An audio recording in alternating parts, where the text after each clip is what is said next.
Mga Lodi, don't skip ads po tayo. Maraming salamat sa patuloy ninyong pagsuporta. Paki-like and share naman dyan mga Lodi. At sa mga gustong mag-donate sa ating GCash or regular na load, mag-comment lang po tayo. Para patuloy tayong makapag-upload ng mga bagong kabanata. Marami pong salamat. Kumusta mga Lodi, may bago tayong nobela, sana magustuhan nyo ang kwentong ito. Ito ay kwento ng isang kabataang lalaki na nagkaroon ng mahiwagang mga mata.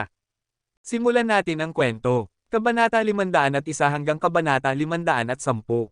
Kabanata 501. Pananakot kay Yehan ay pananakot sa kanyang Diyos ng kayamanan.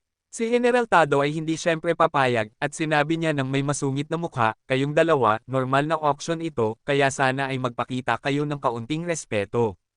Ayaw ng general na ito na mangyari ang mga hindi kanais-nais na bagay. Nang marinig ito, gusto pang patayin ni Teiko Yamamoto at ng pangalawang ampon na anak si Yehan at General Tado. Kung hindi dahil sa katotohanang may kailangan sila kay General Tado, maaari nilang patayin si General Tado ngayon para ilabas ang galit sa kanilang mga puso. Tunay ngang isang mapagpatuloy na tao si General Tado, salamat ng maaga.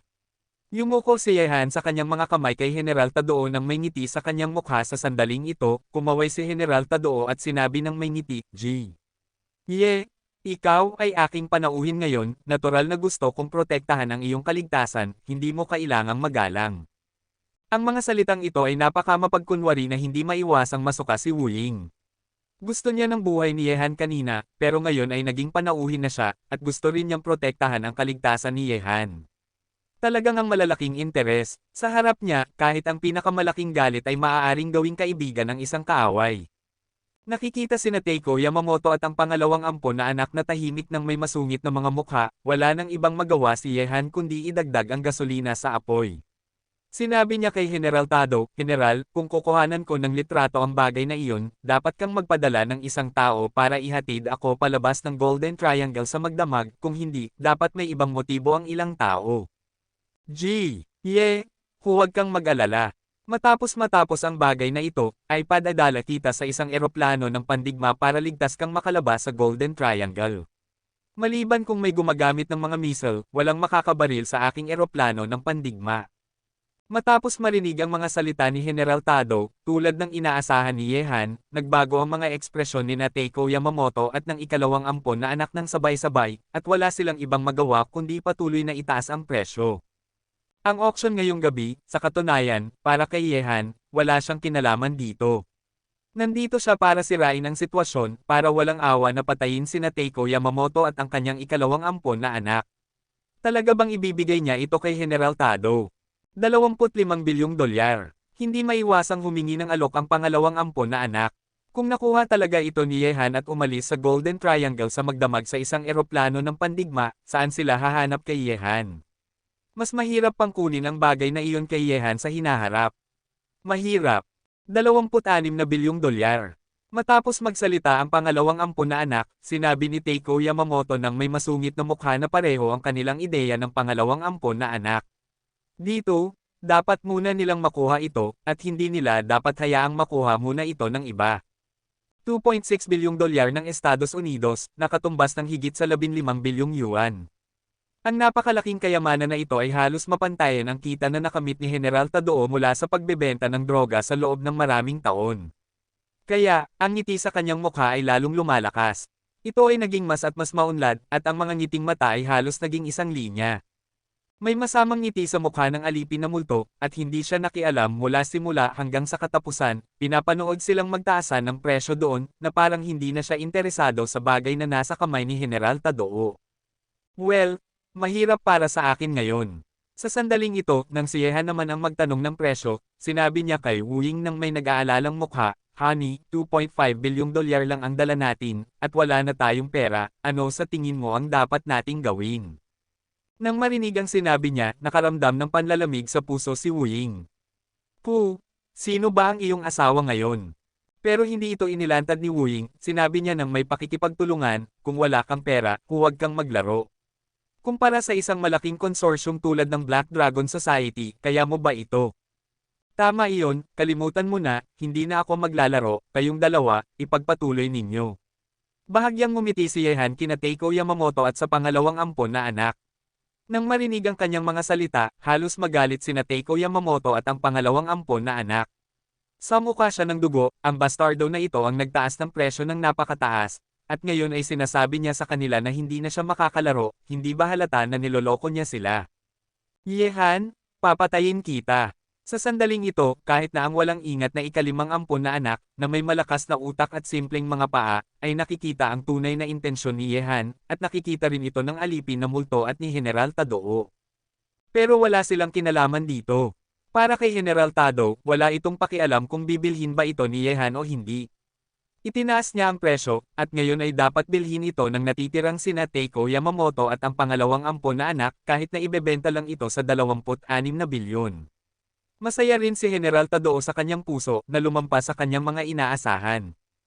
Honey, mukhang ang bibig ng lalaking ito ay mas mabaho kaysa sa tae sa Cobb 8. Kung may pagkakataon, kailangan kong patigilan ang mabaho niyang bibig magpakailanman. Malamig na ngumiti si Yeleng. Lihim siyang tinitigan ni Ying, ang lalaking ito ay adik sa pagsigaw na parang asawa. Sa sandaling ito, sinabi ni General Tadoo ng may ngiti, sumuko na si G. Ying ngayon at automatikong wala na siya sa laro. G. Fan, sa iyo naman ang pagbid. Kung hindi mo itataas ang presyo, pagmamayari na ito ni G. Yamamoto. 27 bilyong dolyar. Nagalit ang pangalawang ampon na anak, at direktang nagdagdag ng 100 milyong dolyar dito. 28 bilyong dolyar ng Estados Unidos. Nagdagdag si Teiko Yamamoto ng 100 milyong dolyar ng Estados Unidos ng may pangit na mukha.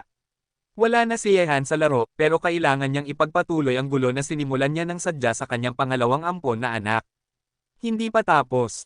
28 bilyon at 500 milyong dolyar ng Estados Unidos. Kinagat ng pangalawang ampon na anak ang kanyang ngipin at nagdagdag ng isa pang 50 milyon. Ang presyong ito ay umabot na sa kanyang limitasyon sa puso. 3 bilyong dolyar. Sa oras na ito, ang mga salita ni Teiko Yamamoto ay nagulat sa lahat sa paligid niya.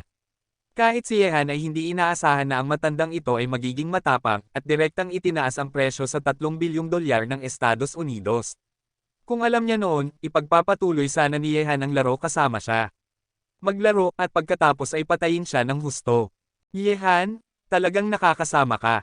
Tumingin ang alipin na multo kay Yehan, ang ngiti sa masamang mukha ay nagparamdam ng kaunting panginginig sa mga tao. Ngumiti si Yehan, totoo ngang hindi ka nakakasama, pero okay lang na lokohin ang mga Hapon, napakatalino mo, at pinili mong maging matalino at protektahan ang iyong sarili, mukhang hindi ka masasaktan. Nang marinig ito, masama ang ngiti ng alipin na multo, at pagkatapos ay tumigil sa pakikipag-usap kay Yehan. Hindi siya ang uri ng hanggal na hanggal. Nang piliing hindi sumang-ayon ni Yehan sa mga kondisyon ni General Tadoo, naramdaman niyang si Yehan ay tiyak na darating at magkakaroon ng magandang oras, kaya, tulad ni Yehan, pinili niyang hindi sumang-ayon sa mga kondisyon ni General Tadoo, at tahimik na naging tagapanood sa tabi niya para makita kung ano ang gagawin ni Yehan. Ngayon, napatunayan na ng mga katotohanan na naglaro ng malaking laro si Yehan at ginawang miserable si Teiko Yamamoto. Kabanata 502. Haha, mukhang sapat na ang tapang ni G. Yamamoto, 3 bilyong dolyar ng Estados Unidos, iniisip ko kung ipagpapatuloy ni G.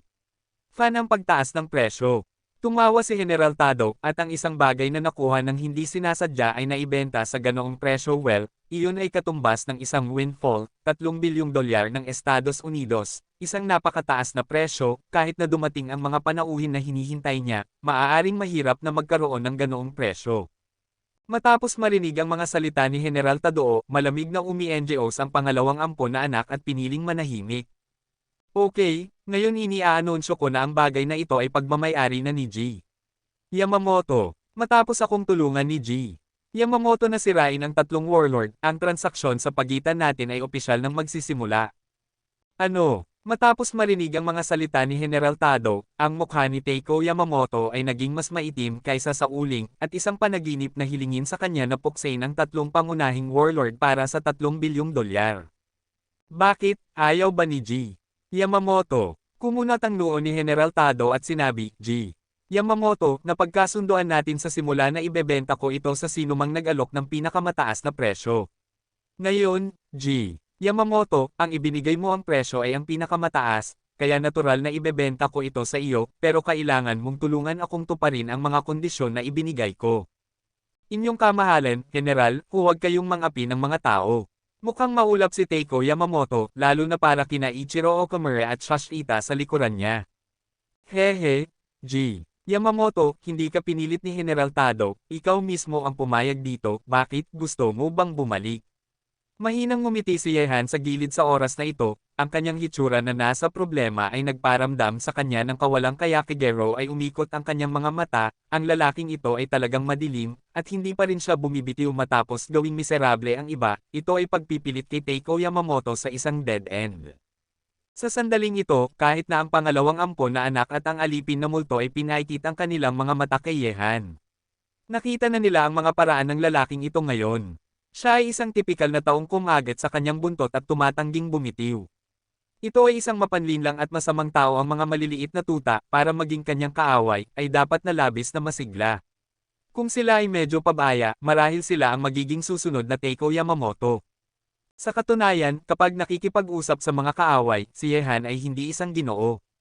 Para harapin ang No. Isang Heavenly King, maaari siyang makipag-isa sa kaaway, ang scholar na may puting mukha, at maaari rin siyang makipag-isa sa kaaway, si Wo Chanson, kapag nakikipag-usap kay Merong Heto.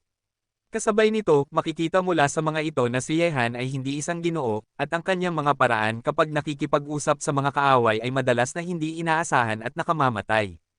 Bastardo, tumahimik ka, papatayin kita kapag nakalabas na ako rito.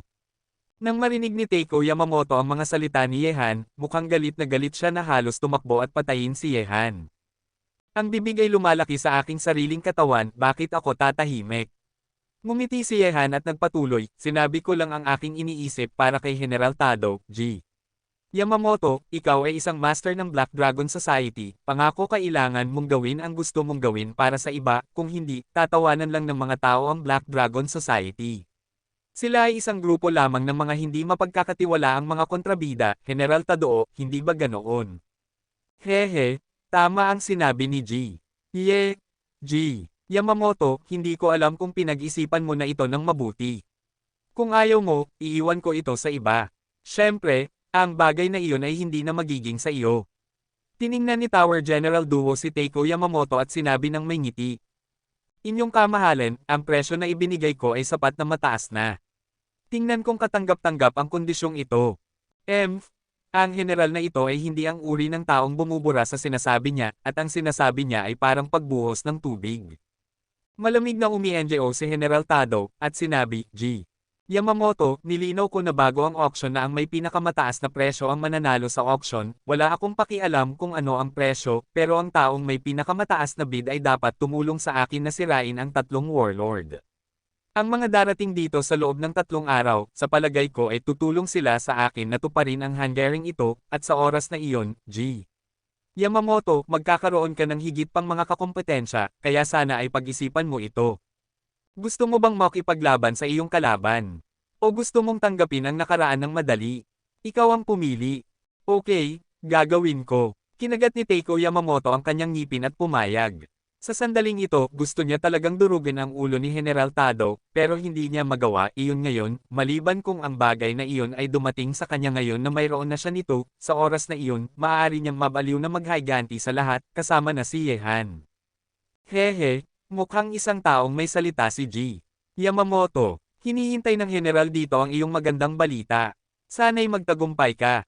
Inyong kamahalan General, bigyan ninyo ako ng 2 araw. Tiyak kong tutuparin ko ang inyong hangarin, pero sana'y tuparin ninyo ang inyong salita. Kung gagawin ko ito para sa inyo pero hindi ko nakuha ang gusto ko, kung gayon ay ito ay mawasak sa lupa. Sabi ni Teiko Yamamoto ng may masungit na mukha, at ngayon, wala na siyang ibang pagpipilian kundi gawin iyon. G. Yamamoto, huwag kang mag-alala, ligtas ang bagay na iyon, at sisirain ito pagkatapos kong mamatay. Sa palagay ko ay walang gustong gawin ito. Pagkatapos ng 2 araw, ibibigay ko sa iyo ang bagay na iyon ng buo, pero kung kaya mo itong panatilihin o hindi ay nakasalalay sa kakayahan ni G. Yamamoto, pagkatapos ng lahat dito ay sakam sa bagay na ito. Sa katapusan ng pag-uusap, naglaro si General Tadoo ng mga trick. Malinaw ang kahulugan ng kanyang mga salita. Pagkatapos ng 2 araw, ang bagay na iyon ay pagmamay-ari ng mga Hapon. Kaya, huwag mo akong hanapin. Huwag mo akong lapitan sa panahong iyon. Kung may mangyari sa akin, kakalimutan na iyon ng lahat. Nakita na naayos na ang bagay, umalis si Teiko Yamamoto sa mansyon ni General Tado kasama ang isang grupo ng mga master na may malamig na mukha. Umalis din ang pangalawang ampon na anak at ang alipin na multo. Siyempre, wala nang balak si Yehan na manatili ng mas matagal at sumunod sa kanya palayo. Scimitar, doblehin ang mga depensa sa paligid. Ayaw kong makita ang mga bagay na tulad ng ngayon. Matapos umalis ang lahat, sinabi ni General Tadao kay Scimitar ng may kalmadong mukha. Mahigpit ang seguridad pero nakapasok si Yehan dito ng tahimik na nagpapakita na hindi maayos ang kanyang depensa. Kung gusto ni Yehan na patayin siya, maaaring namatay na siya ng maraming beses. Siyempre, para sa mga ordinaryong master, ang lugar ni General Tadao ay talagang may mahigpit na pagbabantay, pero ang mga master na tulad ni Yehan ay hindi kasama sa listahang ito, at si Wu Ying, isang taong may kakayahang maging invisible, ay hindi rin kasama sa listahang ito, maliban kung si General Tado ay nag-install ng infrared sensor alarm system sa paligid ng kanyang mansyon. Opo, General. Sagot ng machete. Nakita ito ni Shakun, na nakatayo sa likuran ni General Tadao, at agad na sinabi, General, dahil wala na akong gagawin, uuwi na muna ako. Well, umalis ka na, mag-ingat sa kaligtasan sa 2 araw na ito. Opo, General. Nakita ang pag-alis ni Shakun, may panunuya at pagnanais pumatay sa mukha ni General Tadao. Walang maitago sa kanya. Ano ang iniisip mo? Sa paglabas ng mansyon ni General Tado, sinadyang nagpabagal si Alipin na multo, naghihintay kay Yehan na lumapit. Kabanata 503. Ngumiti si Yehan sa Alipin na multo, kung sasabihin ko, iniisip ko ang iniisip mo ngayon, maniniwala ka ba sa akin o hindi? Nang marinig ito, masama ang ngiti ng Alipin na multo at sinabi, Yehan, talagang masama ka. Mukhang maloloko ka ulit ni Teiko Yamamoto. Hindi ako ang nanlalako sa kanya sa pagkakataong ito, ikaw, o si Fan Waxi. Mahinang ngumiti si Yehan, Alipin na multo, alam kong ikaw at si Fan Waxi ay may parehong ideya ngayon, at palihim na inalam ang 3 warlord para sabihin ano ang gagawin ni Teiko Yamamoto, sa ganitong paraan, mas mahihirapan si Teiko Yamamoto na sirain ang 3 warlord. Pinakamaganda para kina Teiko Yamamoto at sa 3 warlord na magkasama silang mamatay. Sa ganitong paraan, ang magagandang bagay sa likuran ay mahuhulog sa iyo at sa 3 warlord. Katawan ni Fan Waxi. Yehan, hindi ba ganoon ang iniisip mo? Umi-NGOs ang Alipin na multo. Siyempre mayroon akong ganoong iniisip. Mahinang ngumiti si Yehan, gayunpaman, hindi ko iaalam ang 3 warlord. Tapos na ang mga naunang bagay, at maraming na benepisyo tayo. Ang mga hulihang bagay ay dapat iwanan ito sa iyo, kung gagawin ko ang lahat, pero sa huli ay kailangan kong ibahagi ang tagumpay na ito sa iyo at kay Fan Waxi, hindi ba ako magiging masyadong disadvantaged? Yehan, sapat na ang iyong pagiging tuso. Malamig na tinitigan ni Alipin na multo si Yehan at sinabi, okay, gagawin ko ito, at palihim kong aabisuhan ang 3 warlord. Kung sina Teiko Yamamoto at ang 3 warlord ay patay na ngayon, kung gayon ikaw, ako, at si Fan Waxi ay tiyak na magkakaroon ng pangalawang auction, at pagkatapos ay bawat isa sa atin ay uunahin ang ating sariling kakayahan. Ngumiti si Yehan at sinabi, nakakapresko ang pakikipag-usap sa mga matatalinong tao, pero hindi mo pa rin naiisip ang pangunahing punto, bakit kailangan nating pangunahan ni General Tado sa lahat ng oras. Nang marinig ito, natigilan ng Alipin na multo, hindi talaga niya naisip ito nang gumawa ng kaguluhan si General Tadao ngayon. Yehan, ano ang ibig mong sabihin? Pinaikit ni Alipin na multo ang kanyang mga mata at tumingin kay Yehan. Ano ang gawa ng ulo ng lalaking ito? Paano mo siya naunahan sa lahat ng bagay? Ngumiti si Yehan at sinabi, syempre ibig kong sabihin hindi ko masabi sa iyo, tayo ay mga kalaban na ngayon, nakasalalay sa kung kaya mo itong malaman. Matapos sabihin ito, mabilis na umalis si Yehan habang yakap ang baywang ni Wu Ying. Scimitar, magpadala ng isang tao para bantayan si Yehan. Gusto kong malaman kung nag-iisa lang ang batang ito na pumunta sa Golden Triangle. Kung gayon, papatayin ko siya pagkatapos kong malaman ang bagay na ito. Matapos umalis si Shakun, walang pakialam na sinabi ni General Tadao, kahit na hindi sinasadyang sumama sa kanya si Yehan at nagbigay sa kanya ng malaking halaga ng dolyar, pero hindi niya talaga kinaiinisan si Yehan dahil dito, ang sakam na si General Tadao ay may malaking puso siya, hindi lang gusto niyang yumaman, gusto rin niya na may tumulong sa kanya na sirain ang 3 warlord. Sa huli, gusto rin niyang sirain si Yehan. Ang Golden Triangle ay ang kanyang teritoryo. Siyempre hindi ko hahayaan iyon. Sabi ni Senator, General, bakit hindi ako pumunta ng personal, napakahirap nitong Yehan, ginamit lang niya ang ilang maliliit na trick para itulak si Teiko Yamamoto sa isang dead end, nakaharap sa kanya, hindi ako mapakali na hayaang pumunta ang ibang tao. Hindi, hindi ka pwedeng pumunta, pupunta ka, sino pa ang magpoprotekta sa general na ito? Umiling si General Tado at nagpatuloy, kung talagang gustong atakehin ni Teiko Yamamoto ang tatlong warlord, kung gayon ang mga araw na ito ay tiyak na kapag sumiklab ang digmaan, hindi ko na kailangan pa kayo, masasabi mo kay Shakon na gawin ito, kung hindi dahil sa kanya, matagal ko nang pinatay ang puting mata na lobo na ito. Sige na, ganda, dadalhin kita sa isang magandang lugar para matulog. Matapos makalabas sa mansyon ni General Tadoo, hindi dinala ni Yehan si Wu Ying para hanapin si Ji. Kung at ang iba pa, hindi angkop na pumunta kina Ji. Kung at iba pa sa oras na ito. Natatakot ako na may ilang pares ng mata na palihim na nakatingin sa kanya, si Yehan ay may dala lang si Wu Ying, pero palihim, sino ang nakakaalam kung mayroon siyang ibang nakatagong kapangyarihan, kaya hindi angkop para kina Kung Lao at iba pa na mailantad sa oras na ito, at nagtatago sila sa dilim para magkaroon ng hindi inaasahang epekto. Bukod pa rito, dahil hindi malinaw ang tunay na lakas ni Yehan sa Golden Triangle sa ngayon, natatakot ako na walang mga ngahas na sumugal para atakehin si Yehan maliban kay Teiko Yamamoto, na malubhang niloko ni Yehan. Ngayon, ang kailangan gawin ni Yehan ay pigilan ang kaaway na makilala siya. Ang hindi alam ay ang pinakakahindi-hindi bagay. Nang marinig ang mga salita ni Yehan, tinitigan siya ni Wu Ying at sinabi, ngayon na lumabas na ako, hindi na kailangang patuloy akong samantalahin, hindi mo ba talaga iniisip na hindi ako magagalit, itago mo ang iyong maruruming iniisip.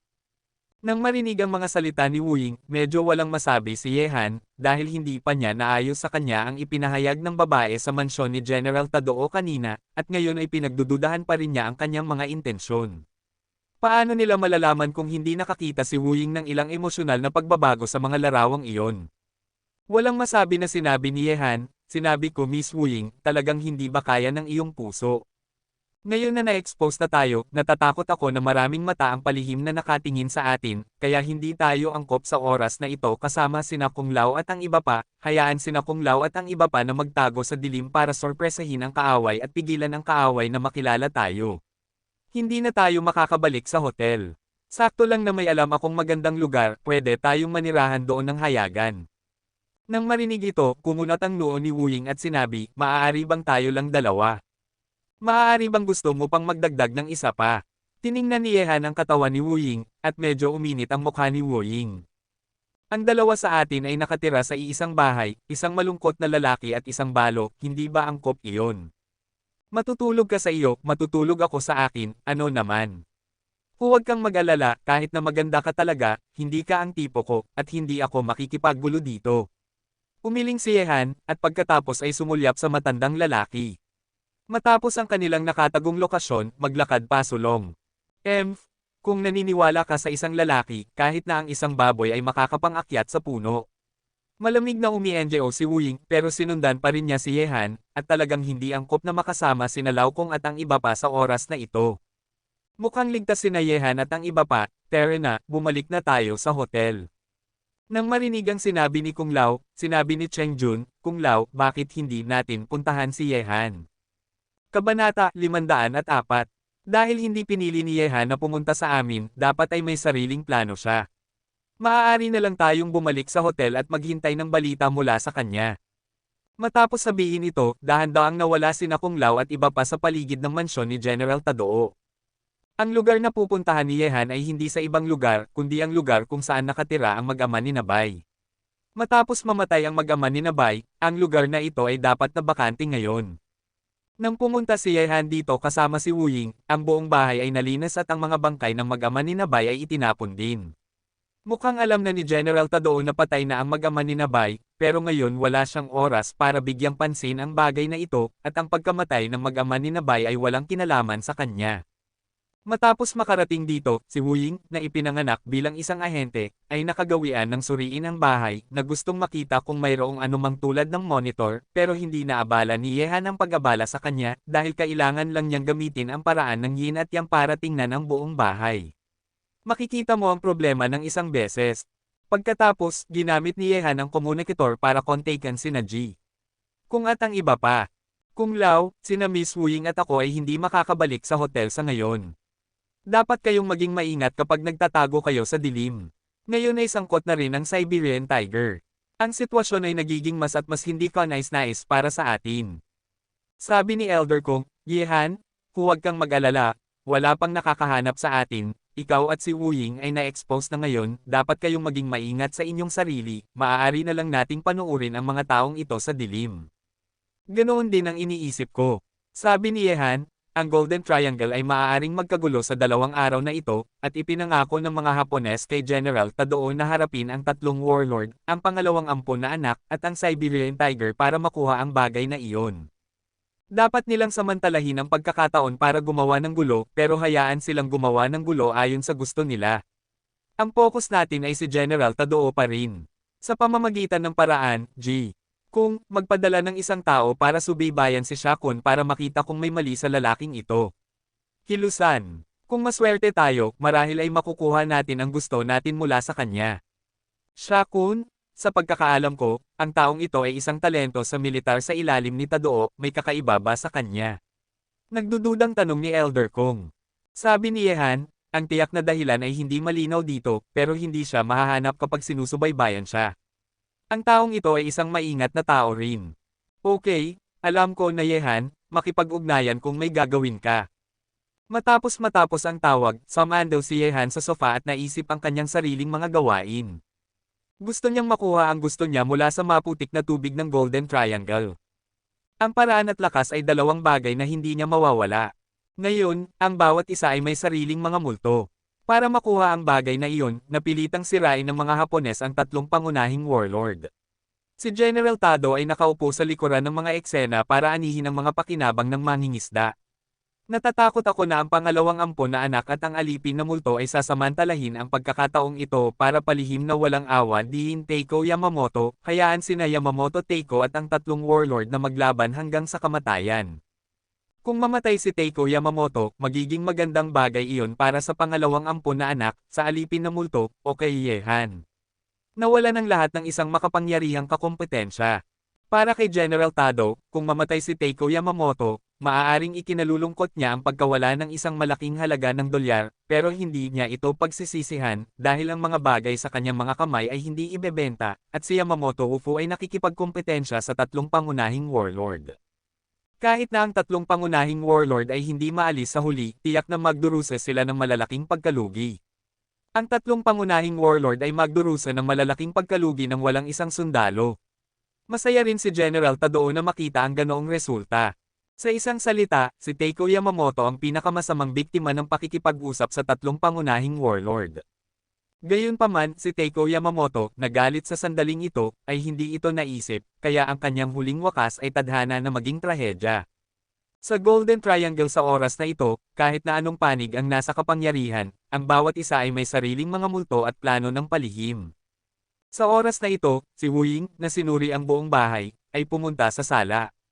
Tiningnan niya si Yehan na malalim ang iniisip, pagkatapos ay umupo sa tapat niya, at sinabi, Device, Yehan, maaari ba tayong umupo na lang ng ganito at walang gagawin ngayon? Nang marinig ito, binawi ni Yehan ang kanyang mga iniisip, tumingin kay Wu Ying at sinabi, sino ang nagsabi sa iyo na wala akong ginagawa?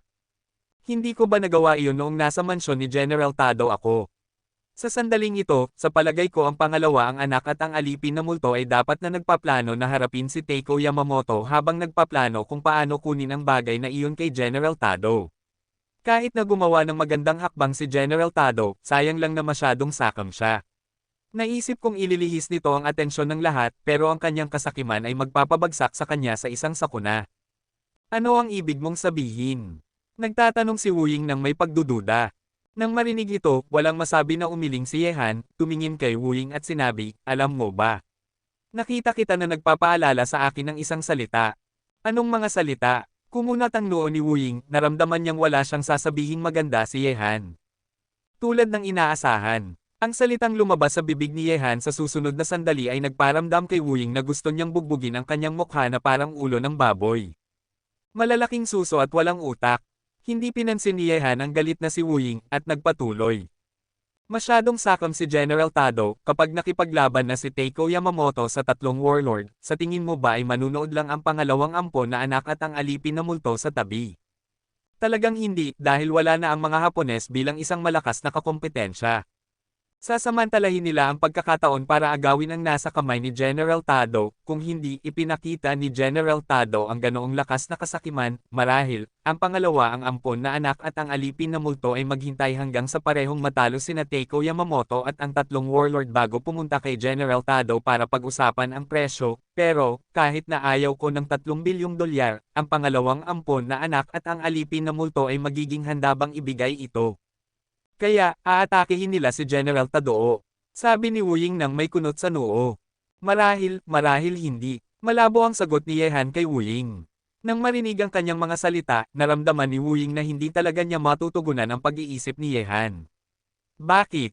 Mga babae, huwag kalimutan ang iyong sarili kapag iniisip mo ang iba. Tumingin si Yehan kay Wu Ying nang may mahinang ngiti at sinabi, ang dahilan kung bakit ko sinasabi ito ay dahil kailangan pa rin nilang mag-ingat sa akin. Ito rin ay isang banta. Kabanata 505. Kung gayon, ano ang dapat nating gawin ngayon? Hindi ito naisip ni Wu Ying, diretso siyang tumingin kay Yehan at nagtanong, talagang mahirap ang pakikipag-usap sa masamang taong ito nang hindi matutugunan ang kanyang pag-iisip. Sabi ni Yehan, wala tayong kailangang gawin ngayon, maghintay ng balita mula kina Kung Lao at sa iba pa. Sa palagay ko si Shakon ay hindi maiwasang gustong mahanap ang bagay na iyon ngayon, kung mahahanap niya talaga ito, kung gayon ay maaari natin hindi na kailangang magsikap para makuha ito, kung hindi, kailangan nating pumunta sa kampo ni General Tado. Ganoon lang kasimple. Matapos marinig ang mga salita ni Yehan, medyo hanggal na nagtanong si Wu Ying. Ganoon lang kasimple, iniisip mo lang na masyadong komplikado. Sabi ni Yehan, ang mga taong kailangang ayusin at subaybayan ay nasa lugar na, kailangan lang nating maghintay ng balita. Girl Wu Ying, gabi na, sa tingin mo ba oras na para magpahinga tayo? Tayo. Galit na tinitigan ni Wu Ying si Yehan, maganda ang iniisip mo, sasabihin ko sa iyo Yehan, kung manggahas kang makipaggulo, ipinapangako kung puputulin kita. Hoy, nagbibiro lang. Matapos ngumisi si Yehan, umakyat siya at natulog kasama si Wu Ying, na syempre ay imposible, kahit na pumayag si Wu Ying, kailangan pa rin niyang isipin ito. Lumipas ang isang gabi na ganoon, at maaga nang nagising si Wu Ying kinabukasan. Nakatulog siya rito kagabi, at hindi siya nakatulog ng maayos buong gabi. Natatakot siyang si Yehan ay magiging isang gutom na lobo at kakainin siya sa kalagitnaan ng gabi. Wu Ying girl, magandang umaga. Matapos bumaba si Yehan at makita si Wu Ying na tahimik na nakaupo sa sala, bati niya ito ng may ngiti. Babalik na ako sa hotel. Nang marinig ito, umiling si Yehan at sinabi, hindi, kung babalik ka ngayon, mailalantad mo ang lokasyon ni na Kung Lao at iba pa. Talaga bang nakaupo lang tayo rito at walang ginagawa? Sabi ni Yehan, huwag kang mag-alala, kung may mangyaring hindi inaasahan, sa palagay ko ay hindi magtatagal bago tayo maging abala, hindi tayo pwedeng gumalaw ngayon. Sa palagay ko ay dapat may ilang grupo ng mga tao na nakatingin sa atin sa labas ngayon, ang mas kalmado nating kumilos, mas nalilito sila. Hindi mo ba nakikitang nakakainis na manatili lang ng ganito? Si Wu Ying ay malinaw na isang taong hindi makakapanatili, ang pinakamahalagang bagay ay kailangan niyang harapin si Yehan sa lahat ng oras habang nananatili sa silid na ito na nagpaparamdam sa kanya ng napakakawalang ginhawa, hindi mapakali. Okay, dadalhin kita sa isang lakad at titingnan ang mga kaugalian ng Golden Triangle. Magandang ideya iyon. Tumanggaw si Wu Ying, mas mabuting lumabas kaysa manatili rito. Gayunpaman, sa sandaling ito, ang communicator sa pulso ni Yehan ay nagliwanag, at pinindot ni Yehan ang answer button at nagtanong, Old Kong, ano ang nangyari? Sa kabilang panig ng communicator, sinabi ni Kung Lao, Yehan, nakipaglaban si Teiko Yamamoto sa isang warlord na nagngangalang Rondo kagabi. Ang mga maliit na Hapones na ito ay talagang makapangyarihan. Sila ay naubos ng maghanda si General Rondo. Pinatay niya ang mga mataas na puwersa sa paligid ni Rondo, at ngayon ang mga tao sa ilalim ni Rondo ay nasa kaguluhan. Nang marinig ito, tinanong ni Yehan, Lao Kong, kumusta naman ang pagkalugi ni Teiko Yamamoto? Ang 4 na tunan ay nawala. Sabi ni Kung Lao, pero hindi magiging madali para kay Teiko Yamamoto na sirain ang 2 warlord. Matapos makita ang kapangyarihan ni Teiko Yamamoto, nagkaisa ang 2 warlord. Ngayon sa kalangitan ng Golden Triangle, may ilang eroplano ng pandigma na nagpapatrolya, na para bang digmaan sa Africa, dapat kayong maging maingat doon. Mag-iingat kami, Kung Lao, patuloy na subaybayan si Teiko Yamamoto, ang mga taong ito ay napupuot sa akin hanggang sa buto, pinakamagandang patayin sila. Hindi kami magpapahinga rito. Ngayon, sina General Tadoo, ang pangalawang ampon na anak, mga alipin na multo at iba pa ay nasa ilalim ng aming pagsubaybay. Sabi ni Elder kong, Gihan, ang Shako na pinasubaybayan ko ay may ilang mga clue din. Tahimik na nagpadala ang lalaking ito ng isang grupo ng mga tao kagabi, pero matapos pumasok ang mga taong ito sa isang gusali, lahat sila ay pinatay, at lahat sa loob ng 100 metro ay nawasak. Mabuti na lang at hindi sumunod ang aming mga tao noon, kung hindi ay susunod sila sa mga panla. Natigil. Ang mga mata ni Yehan ay mukhang medyo walang pakialam. Tila sinadya ni General Tado na ikalat ang balita sa pamamagitan ng bibig ni Ana. Lahat sila ay nawasak. Sa ganoong lakas na pagsabog, kahit na pumasok si Yehan nang hindi sinasadya, mapapahamak siya. Anong General Tado, anong mapanlinlang na puso? Matapos patayin ni Yehan ang communication system, sinabi niya kay Wu Ying, kanselado ang pamimili, ngayon ay pupunta tayo sa kampo ni General Tado. Ngayon. Tiningnan ni Wu Ying ang kalangitan sa labas, tanghali na, kaya pupunta sa kampo ni General Tadoo ng ganito, hindi ba mababaliw ang lalaking ito? Pumunta na tayo ngayon. Sabi ni Yehan, dahil sa tingin mo ay hindi angkop na pumunta ngayon, kung gayon ay dapat tayong pumunta ng higit pa. Hindi inaasahan ni General Tadoo na manggahas tayong pumasok sa kanyang kampo sa tanghali. Ikaw ay isang lalaki na hindi naglalaro ng baraha ayon sa karaniwang kahulugan. Tinignan ni Wu Ying si Yehan at sinabi, pumunta na tayo ngayon, hindi ba kailangan mong maghanda ng kahit ano? Hindi na kailangan. Umiling si Yehan at sinabi, lumabas na lang tayo at mamasyal, at pagkatapos ay humanap ng pagkakataon para makapasok sa kampo ni General Tadoo. Dahil ang lugar na hinahanap ni Shakon ay wala ng gusto natin, ngayon lang ito ay oras na para pumunta sa kampo ni General Tado. May 2 araw pa bago ang mga panauhin na naghihintay kay General Tado, pagkatapos ng araw na ito ay 1 araw na lang ang natitira, dapat nating mahanap ang bagay na iyon sa panahong ito. Kabanata 506. Matapos gumawa ng plano, sina Yehan at Wu Ying ay lumabas na parang magkasintahan, naglalakad at humihinto sa mga kalye ng bayan, at ang ilang taong palihim na sumusunod sa kanila ay sumusunod sa kanila mula sa malayo, at nag-uulat ng sitwasyon dito paminsan-minsan. Pagkaraan ng ilang sandali, sina Yehan at Wu Ying ay lumabas sa bayan at nawala sa isang bukid ng poppy, at ang mga taong sumusunod sa kanila sa malayo ay tuluyang nawala ang kanilang mga anino. Matapos matanggal ang mga taong palihim na sumusunod, at idagdag ang kakayahan ni Wu Ying na maging invisible sa bilis ni Yehan, ang 2 sa kanila ay mabilis na nakarating sa labas ng kampo ni General Tado, at walang nakakita sa kanila. Sa labas ng kampo ay isang 3 metrong mataas na power grid na may boltahe na milyon-milyong volts, at may mga sundalong nagbabantay sa lahat ng dako sa kampo. Ang mga mabibigat na armas tulad ng mga eroplano ng pandigma, tangke, at anti-aircraft gun ay inilalagay sa loob na lubhang nakakatakot. Mayroong hindi bababa sa isang lakas ng batalyon. Gayunpaman, sa tulong ni Wu Ying, isang taong may kakayahang maging invisible, ang 2 sa kanila ay madaling nakapasok sa kampo. Matapos makarating dito, patuloy na binubuksan ni Yehan ang kanyang mga mata ng yin at yang. Ngayon, nakikita ng kanyang mga mata ng yin at yang ang mga bagay sa loob ng 1,000 metro. Sa loob ng saklaw na ito, walang nakatagong bagay ang makatataka sa mga mata ni Yehan. Sa isang kampo ng kampo militar na ito, sina General Tadoo at Shakon ay nakikipag-usap sa isang mapa sa oras na ito. Sinenyasan ni Yehan si Wu Ying na lumapit. Matapos makinig, napagtanto niya na ang lalaking ito ay talagang nag-iisip kung paano sakupin ang iba. Ang teritoryo ng 3 pangunahing warlord, ang warlord na si Rondo ay patay na ngayon, at ang karamihan sa ilalim niya ay walang pinuno. Hindi nag-aalala si Tadoo na ang mga taong ito ay magdudulot ng banta sa kanya.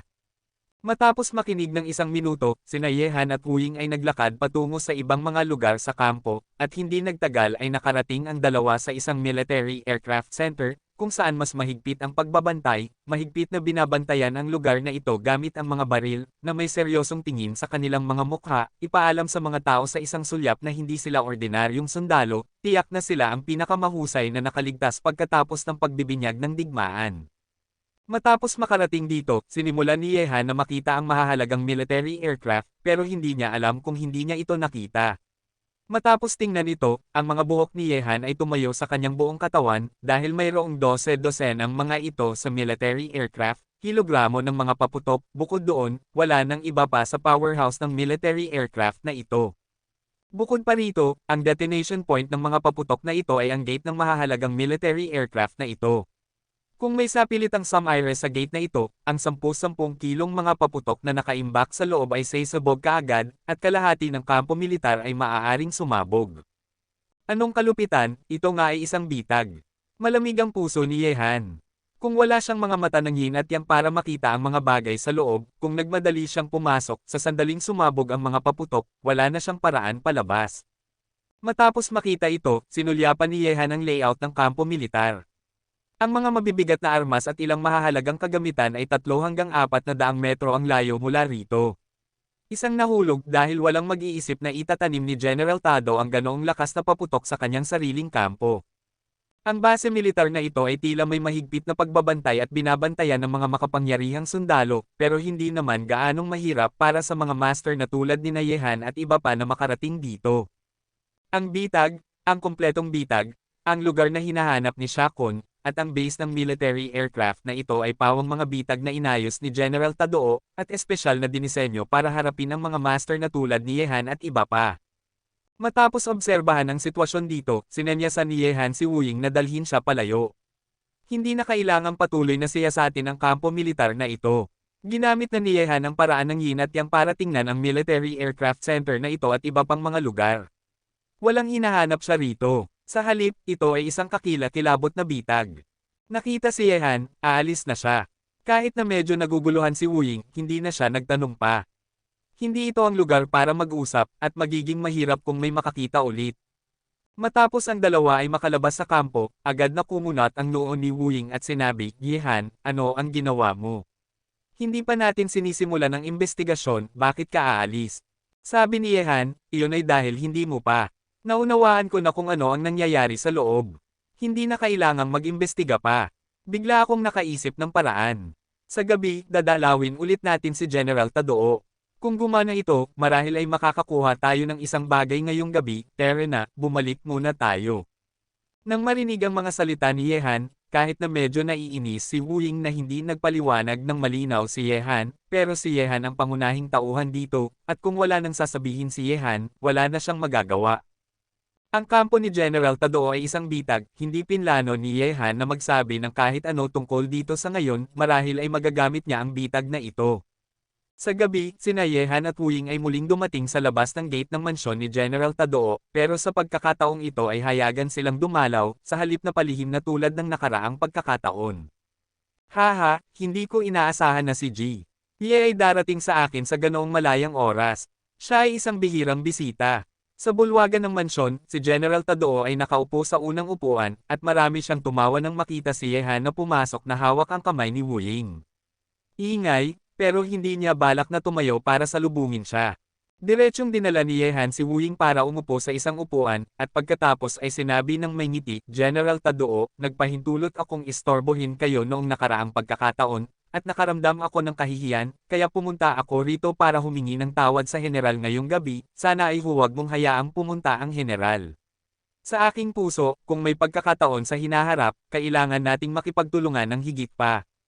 Nang marinig ito, sinabi ni General Tadoo, seryoso ang mga salita ni G. Ngayon ikaw ang Diyos ng kayamanan ng general. Paano ka magagalit sa Diyos ng kayamanan? Ito lang, sana ay hindi na mangyayari ulit ang mga bagay na tulad kagabi. Lumitaw, ang pinto ni General Ben ay bukas, sino mang darating ay isang panauhin, sino man ito, hindi ko tatanggihan, kaya ang mga panauhin ay dapat dumaan sa pangunahing pasukan sa halip na palihim na pumasok sa pader. Hindi ba ito ang tamang paraan para pumunta? Ngumiti si Yehan kay General Tadoo, na nagparamdam din kay General Tadoo na ngumiti, at sinabi, pinatutunayan nito na talagang gusto ni G.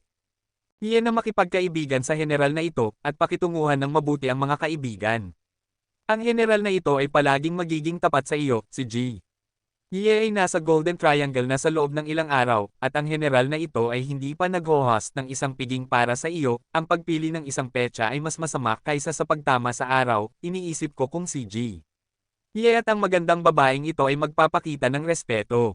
Sabi ni Yehan ng may ngiti, dahil mabait kang nag-imbite, General Tadoo, kung tatanggi tayo, mukhang hindi tayo sapat na magkaibigan. Haha, okay, gusto ko ang pagiging prangka ni G. Halika at maghanda ng hapunan. Bilang Panginoon ng Golden Triangle, ang buhay ni General Tado ay syempre napakamarangya. May mga malalaking isda at karne, at isang malaking mesa na may lahat ng uri ng masasarap na pagkain. Ang pagkain ito, kinain ni Yehan ng may ginhawa. Ilang araw na siyang nasa Golden Triangle, hindi pa siya nakakakain ng desenteng pagkain, kahit na alam ni Yehan na maaaring hindi tapat sa kanya si General Tado. Gayunpaman, hindi papangitin ni Yehan ang kanyang tiyan kung makakakain siya ng masarap na pagkain. Si Wuying ay kumakain ng elegante, at kaunti lang ang kinain, pero nakita si Yehan na sumusubaw nito, talagang nagtaka siya kung ang lalaking ito ay hindi pa nakakakain ng sapat sa loob ng ilang araw, at hindi niya pinapansin ang kanyang imahe. Pinapanood lang ni General Tado ang eksena na ito nang walang pakialam, at paminsan-minsan ay nagsasabi ng ilang magagalang na salita kay Yehan, para hindi masyadong awkward ang buong kapaligiran. Pagkaraan ng kalahating oras, busog na si Yehan. Inilapag niya ang kanyang mga chopstick at tumingin sa kinain na pagkain.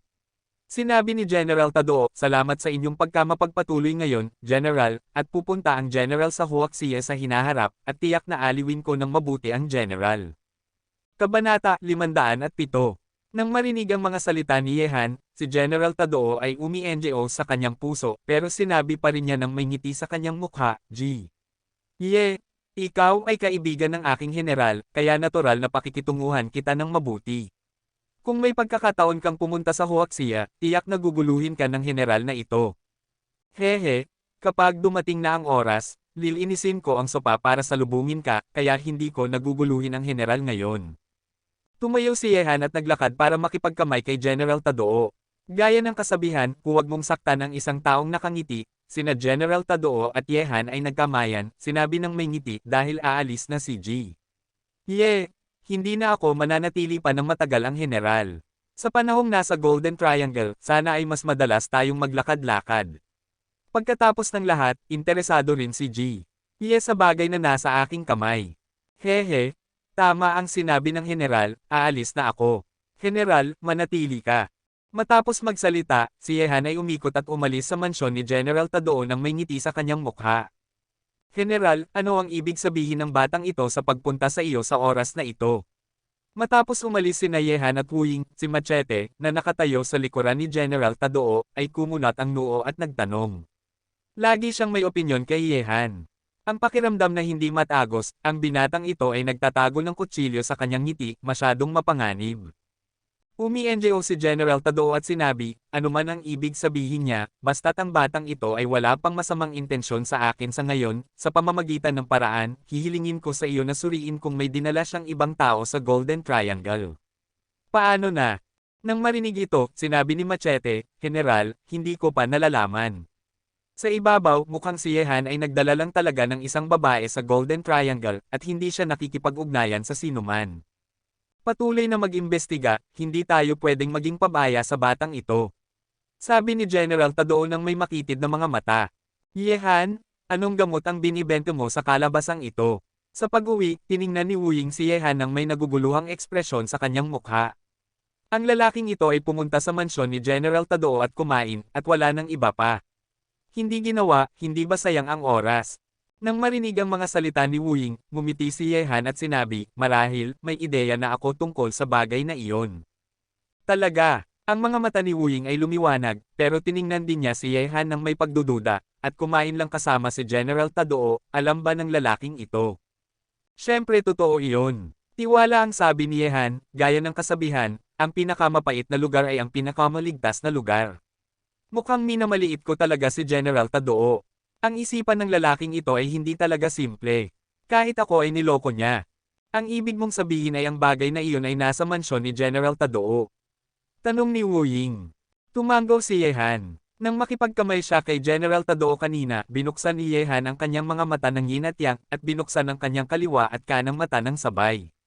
Makakakita siya ng ilang mga imahe ng nangyari noon sa pamamagitan ng ilang mga bagay. Ang kakayahang ito, ginamit na ni Yehan sa ito ay natuklasan na, pero ngayon, binago ni Yehan ang mga bagay sa mga tao. Sa simula, hindi sigurado si Yehan kung magtatagumpay ang kanyang paraan, pero matapos subukan kay General Tadao, nagtagumpay ang paraan ni Yehan. Sa pamamagitan ng daluyan ni General Tadao, nakita niya ang nakaraang Tado ang ilan sa mga lugar na napuntahan ng General. Kabilang dito, mayroong isang video kung saan inilagay ni General Tado ang tatsulok na piraso ng bakal. Mayroon ding isang lihim na silid sa ilalim ng mansyon ni General Tadao.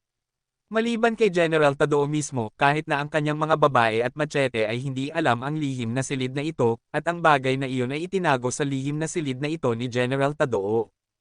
Hindi ito naisip ni Yehan noong una siyang pumunta para siyasatin ang mansyon ni General Tadao, kaya naisip niya na hindi ilalagay ni General Tadao ang ganoong kaalagang bagay sa ganoong halatang lugar.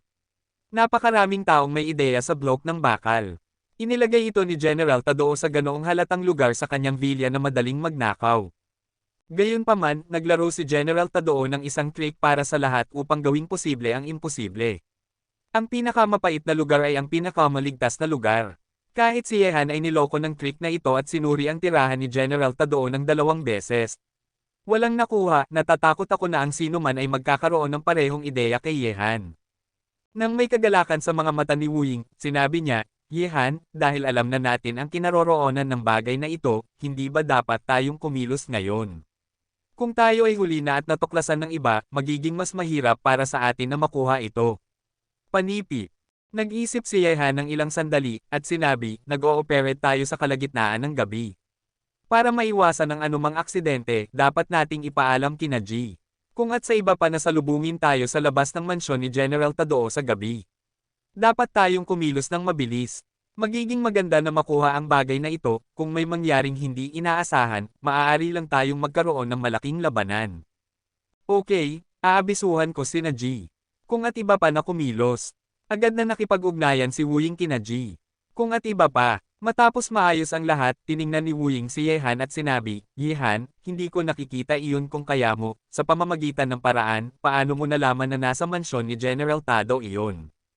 Mahirap para kay Yehan na sagutin ang tanong ni Wu Ying, dahil kasangkot dito ang kanyang sekreto, kaya natural na hindi niya masabi kay Wu Ying, isang outsider. Gusto mo talagang malaman. Ngumiti si Yehan at sumulyap kay Wu Ying. Binigyan ni Wu Ying si Yehan ng isang blankong tingin, at sinabi, kalokohan, bakit ko tatanungin kung ayaw kong malaman? Pero, hindi ko masagot ang tanong na ito para sa iyo. Umiling si Yehan, at mabilis na naglakad pasulong. Nang sabihin niya ang mga salitang ito, walang anino sa likuran niya na umangalit sa kanyang mga ngipin. Paano nalaman ni Yehan ito? Gusto talagang malaman ni Wu Ying, may kakayahan ba si Yehan na humula? Nakakaawa, kung wala nang sasabihin si Yehan, si Wu Ying ay tadhana na walang malalaman. Ang tanging naramdaman niya ay ang misteryo sa katawan ni Yehan. Ang lalaking ito ay puno ng misteryo, at hindi maiwasang gustuhin na buksan ang kanyang ulo para silipin. Gayunpaman, nang sina Yehan at Wu Ying ay bumalik sa kanilang pansamantalang tirahan, may 2 tao na naghintay sa kanya sa labas ng kanilang gusali. Nakita ang alipin na multo at ang pangalawang ampon na anak na nakatayo sa labas ng gusali na parang 2 Diyos ng pinto, sumulyap si Yehan sa paligid ng gusali, isang ngiti ang lumitaw sa sulok ng kanyang bibig, naglakad at sinabi, hindi ko inaasahan na ang 2 sa inyo ay magiging elegante, lumabas pa sila para maglakad-lakad para hanggan ang buwan, ang ganoong eleganteng damdamin ay nagpapahanga sa akin. Hanggan ang buwan. Kabanata 508. Sabay na tumingin ang alipin na multo at ang pangalawang ampon na anak sa kalangitan sa gabi. Walang mga bituin ngayong gabi. Saan galing ang buwan? Ang kalokohan ng lalaking ito ay mas mahusay kaysa sa kanyang bibig. Yehan, napunta na ako sa iyong lugar, hindi mo ba kami inaanyayahan na pumasok at umupo? Tiningnan ni alipin na multo si Yehan at sinabing kalmado. Ngumiti si Yehan at sinabi, interesado kayo sa bagay na ito, kaya natural na hindi ko tatanggihan, mangyaring. Pagkatapos, inanyayahan ni Yehan ang alipin na multo at ang pangalawang ampon na anak papasok sa gusali. Ang 3 sa kanila ay umupo sa parehong posisyon at kalmadong nagtinginan. Nakita na ang alipin na multo at ang pangalawang ampon na anak ay hindi nagbabalak na magsalita muna, si Yehan kaya niya lang buksan ang kanyang bibig at sabihin, hindi ko alam kung ano ang dahilan ng 2 sa inyo para pumunta sa aking lugar ng napakalalim ng gabi. Kung walang mali, mahaba ang gabi, at hihiga ako sa Wenwu Township. Nang marinig ang mga salita ni Yehan, namula si Wu Ying, na nakaupo sa tabi niya, na gustong suntukin ang mukha ni Yehan. Sabi ng alipin na multo, Yehan, alam kong interesado ka rin sa bagay na nasa kamay ni General Tadao, kaya paano kung makipagtulungan tayo? Kung ang tatlo sa atin ay magtutulungan, madali nating mapabagsak si General Tadao. Pilitin siyang ibigay ang bagay na iyon. Nang marinig ito, ngumiti si Yehan at sinabi, maaari bang hindi ninyo ito magawa? Bakit ninyo ako tinawag? Malamig na umi-NGOs ang pangalawang ampon na anak at sinabi, Yehan, tinawag kita para natural na gustong hilahin ka kasama. Ngayon, sina Teiko Yamamoto at ilang warlord ay naglalaban ng mabangis, at hindi tayo pwedeng bumitaw. Dapat nating samantalahin ang pagkakataong ito para makalabas dito. Kinuha ni General Tadao ang bagay na iyon mula sa kanyang kamay, ang lalaking ito ay masyadong sakam, maaari lang itong kunin sa pamamagitan ng matinding paraan. Tama si Fan Waxi, Yehan, iniisip ko kung gusto mong makipag-isa sa amin. Tiningnan ni alipin na multo si Yehan, at isang malamig na masamang espiritu ang pinakawalan mula sa mga mata na hindi natatakpan ng itim na maskara ng bakal. Nang marinig ito, ngumiti si Yehan at sinabi, peke ang paghila sa akin sa gang, pero totoo na natatakot kayo sa akin. Kung ang dalawa sa inyo ay haharapin si General Tadao sa harapan, at inaapi ko kayo sa likuran, magiging ganoon ba? Ang sitwasyon ay magiging napaka hindi kanais-nais, hindi ko alam kung tama ako. Totoo iyon, Yehan, masyadong nakakatakot ka, kaya dapat kang itali sa amin. Pinaikit ng pangalawang ampon na anak ang kanyang mga mata kay Yehan at sinabi, ang paraan ni Yehan, sa mansyon ni General Tadao nakita na nila ito noon, at ang dahilan kung bakit wala silang ginawa kay General Tadao ay dahil natatakot sila kay Yehan, kaya wala silang ibang magawa kundi pumunta kay Yehan at itali siya sa isang sasakyan kasama nila. Ngumiti si Yehan at sinabi, sa pagkakaalam ko, kahit na ang Northeast Tiger at ang Condor ay hindi mga mortal na kaaway, dahil kay Nolan Mietian, dapat kayong maging mga kaaway. Ngayon na nakatali na ang inyong mga interes, hindi ba? Hindi ba kayo natatakot na ang bangka ay mababaligtad? Yehan, wala kang kinalaman dito, ngayon ay gusto lang namin ng isang salita mula sa iyo, gagawin mo ba ito? Walang pakialam na tanong ng alipin na multo. Mahinang ngumiti si Yehan, hindi mo man lang ako binigyan ng oras para mag-isip. Mukhang wala kayong mga clue tungkol doon. Iyon ang dahilan kung bakit gusto ninyong gumamit ng ganoong matinding paraan para harapin si General Tadao. Ang alipin na multo at ang pangalawang ampon na anak ay tila medyo tahimik. Wala talaga silang ideya tungkol sa bagay na iyon. Binisita na nila ang ilang artikulo ng mansyon ni General Tadao pero hindi nila ito mahanap. Sa kasamaang palad, ayaw kong makipagtulungan sa ibang tao, kaya bibigwin ko kayo. Ang mga salita ni Yehan ay direktang nagparamdam sa mga mata ng alipin na multo at ng pangalawang ampon na anak na maging malamig at matalas. Kung hindi pumayag si Yehan, kung gayon ay kailangan nilang gumawa ng ilang matinding hakbang laban kay Yehan, na iniiwan si Yehan ng mag-isa masyadong mapanganib na panoorin silang makipaglaban kay General Tadao mula sa likuran, marahil sa isang kritikal na sandali, palihim silang sasaksakin ni Yehan mula sa likuran, na magiging tulad nila ni Teiko Yamamoto sa sandaling ito. Yehan, alam mo ba kung bakit ang dalawa sa amin ay nagpunta para hanapin ka ngayong gabi? May masamang ngiti sa mukha ng alipin na multo, at ang mukha ng pangalawang ampon na anak ay naging malamig sa sandaling ito. Mang, isang mabangis na liwanag ang dahan-daang lumitaw sa kanyang mga mata. Nang makita ito, ang mga mata ni Yehan ay agad na lumiit, gusto pa bang atakihin siya ng 2 taong ito. Pero kung iisipin mo ito ng mabuti, ang posibilidad na ito ay hindi imposible. Ngayon, ang isang malakas na kalaban, si Teiko Yamamoto, ay napigilan na, at ang alipin na multo at ang pangalawang ampon na anak ay muling nagsama-sama. Sa ibabaw, si Yehan lang ang natitirang kalaban para sa kanila. Kung pumayag si Yehan na makipag-isa sa kanila, maaari pa rin nilang pigilan ang isa't isa dahil sa kanilang mga interes, pero kung pipiliing hindi sumali si Yehan, kung gayon ay dapat niyang alisin si Yehan, masyadong mapanganib na iwanan si Yehan sa likuran. Sa sandaling ito, kahit si Wu Ying ay nakaramdam ng pagnanais pumatay sa mga mukha ng alipin na multo at ng pangalawang ampon na anak, kumunot ang kanyang noo, at hindi sinasadyang lumapit ng kaunti kay Yehan. Mukhang nakagawa ka na ng sapat na paghahanda para pumunta sa akin ngayong gabi. Pinaikit ni Yehan ang kanyang mga mata sa alipin na multo at sa pangalawang ampon na anak. Paano ko haharapin ang iyong hindi ako handa? Walang pakialam na sumagot ang pangalawang ampon na anak. Nang marinig ito, ngumiti si Yehan at sinabi, kung gayon, gusto kong malaman kung paano ibabahagi ang bagay kung sasali ka sa akin. Alam mo, lahat ay sabik sa bagay na iyon, kaya hindi ito pwedeng ibahagi ng 3 sa atin, tama? Sabi ng alipin na multo, Yehan, ang sinabi mo ay para sa hinaharap. Ngayon ay kailangan nating kunin ang bagay na iyon mula sa mga kamay ni General Tadoo. Iyon ang pinakamahalagang bagay.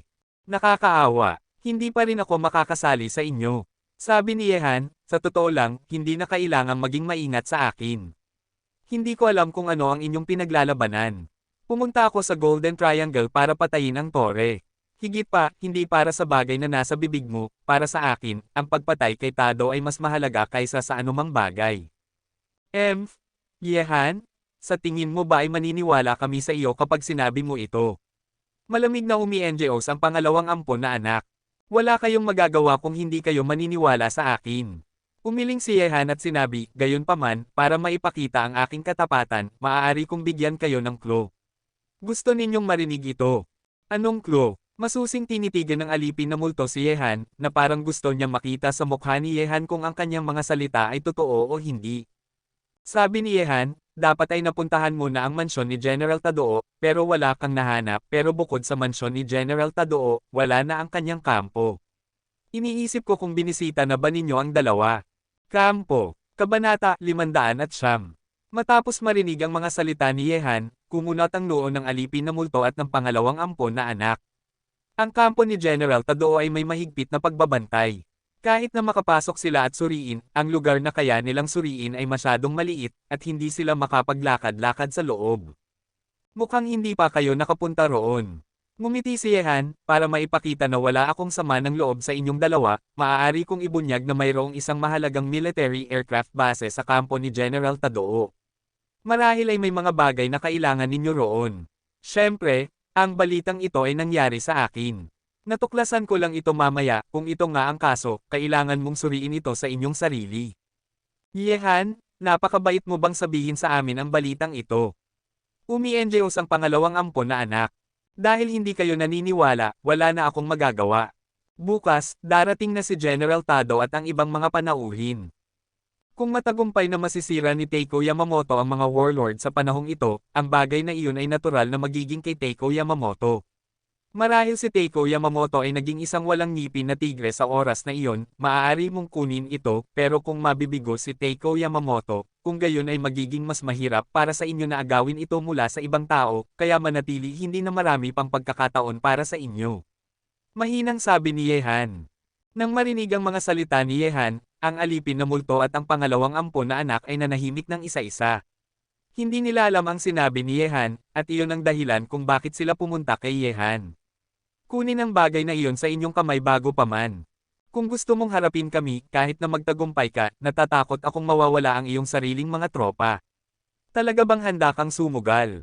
Sa oras na ito, si Wu Ying, na tahimik sa lahat ng oras na ito, ay biglang nagsabi ng isang bagay na nagparamdam kay Yehan na tumawa pa. Tinitingnan siya, ang walang ingat na babaeng ito ay sa wakas ay alam kung paano gamitin ang kanyang utak. Mga tao mula sa Supernatural Association. Ang mga mata ng alipin na multo ay nanatili sa katawan ni Wu Ying.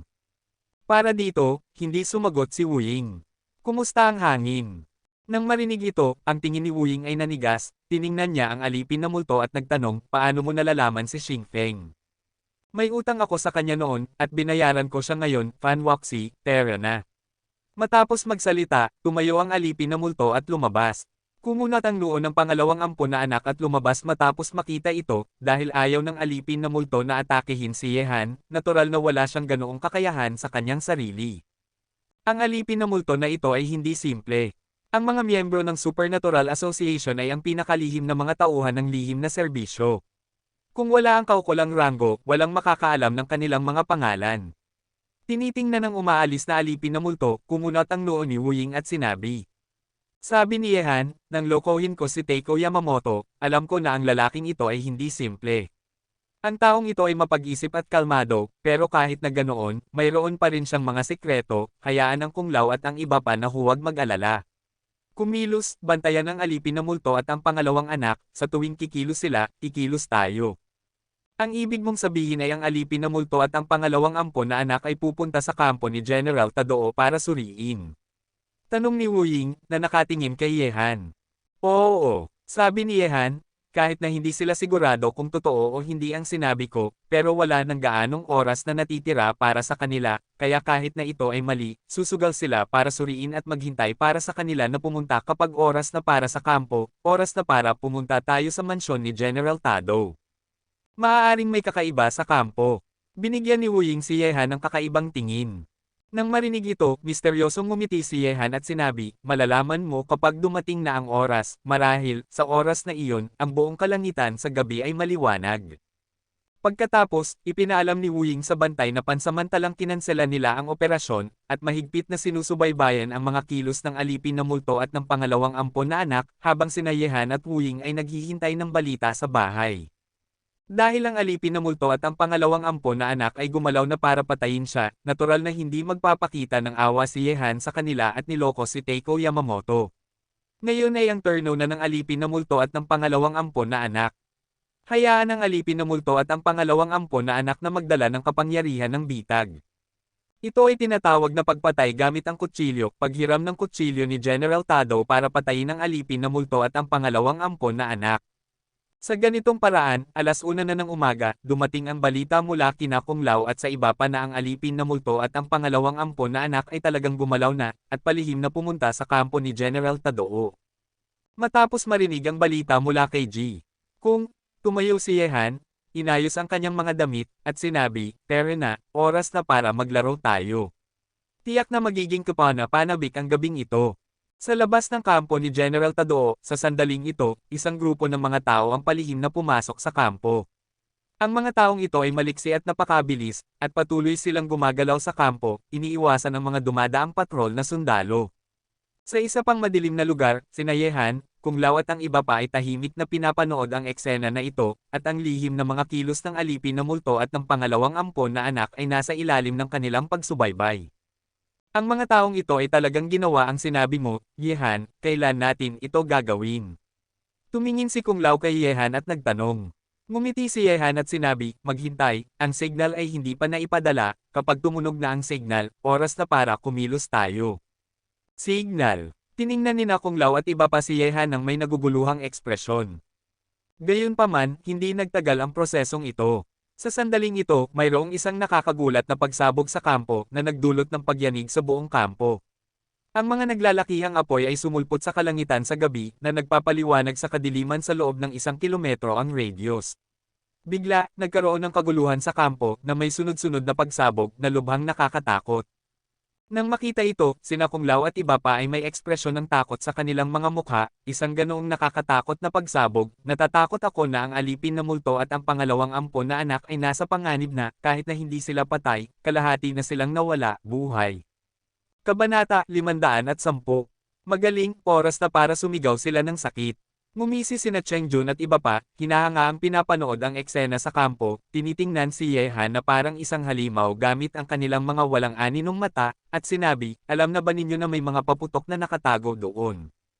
Alam ko. Tumanggaw si Yehan, walang pakialam na tinitingnan ang eksena sa harap niya kung saan ang mga apoy ay sumusulpot sa kalangitan. Nang marinig ito, ang mga mata ni Wu Ying ay kumislap ng may takot, at sinabi niya, masyado kang nakakatakot. Matapos mong lokohin si Teiko Yamamoto, kahit na ang alipin na multo at ang pangalawang ampon na anak ay niloko mo. Ang kabaitan sa kaaway ay ang kalupitan sa sarili. Higit pa rito, gusto ka muna nilang patayin. Walang pakialam ang mga mata ni Yehan.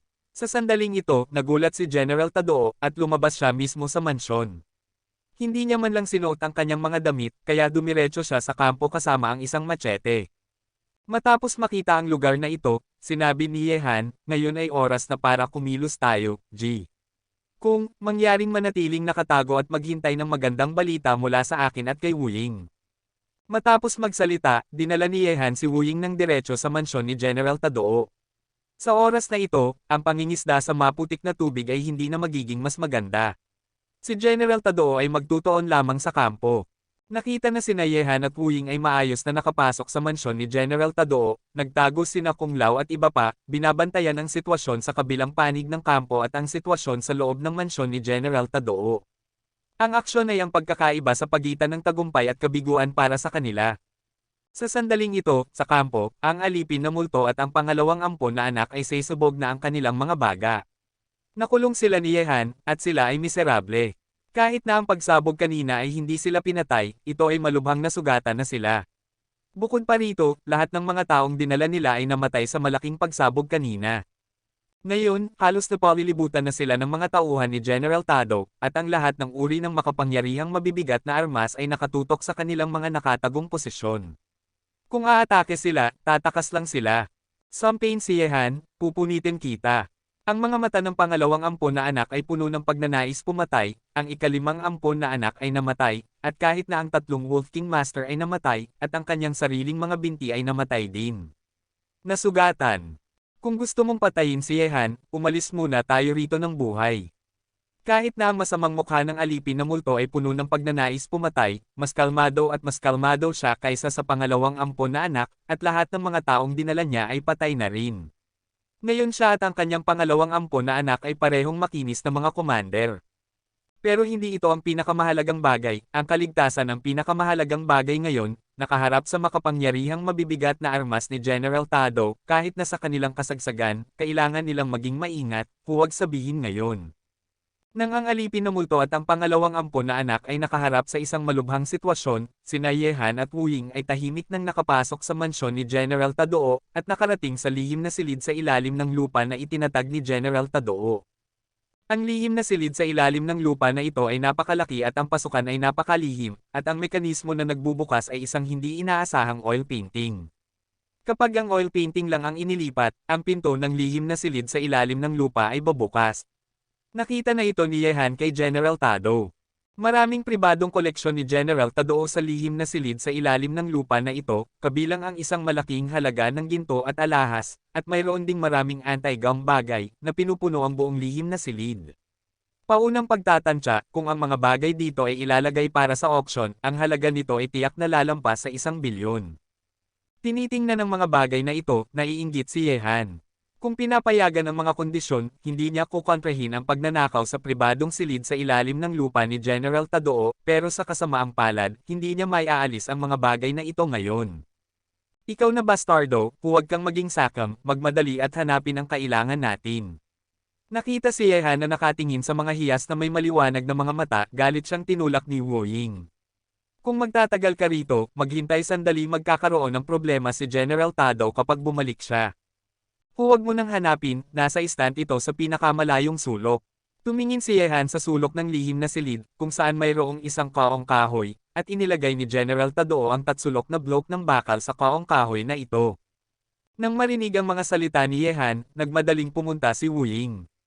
Matapos buksan ang kaong kahoy, gaya ng inaasahan, ang mga bagay na kailangan niya ay lumitaw sa harap ng kanyang mga mata.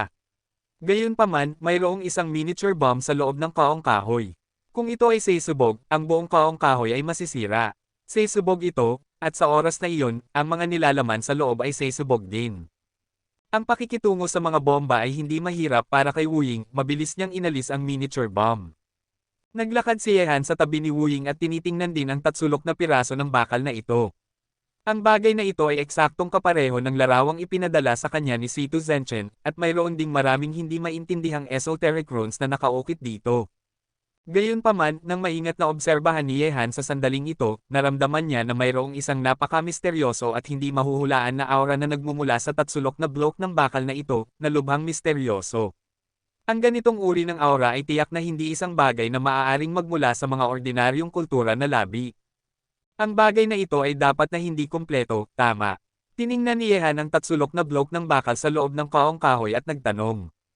Dapat itong hindi kumpleto. May mga puwang sa paligid ng tatsulok na piraso ng bakal na ito, na maaaring bahagi lamang nito, sabi ni Wu Ying. Nang marinig ito ni Yehan, tiningnan niya si Wu Ying at sinabi, maaaring hindi mo man lang alam kung ano ito. Umiling si Wu Ying at sinabi, ang aking antas ay hindi sapat na mataas.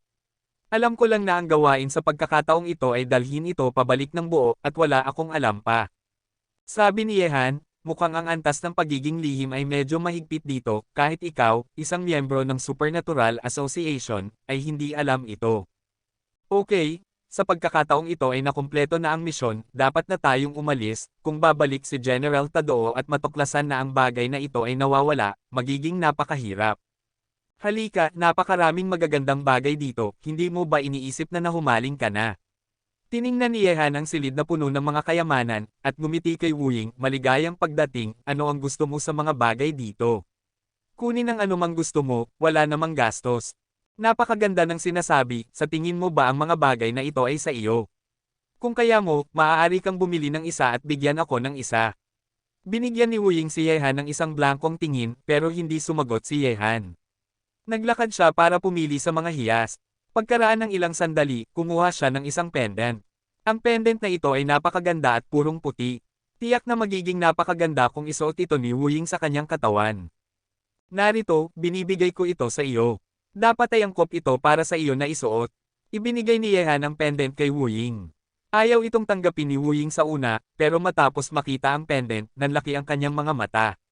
Sinabi ni Ilaang, ito ang pinakasikat na royal pendant sa Yin Country, at ito ay isang walang kapantay na kayamanan na sinusuot ng isang royal queen ng Yin Country.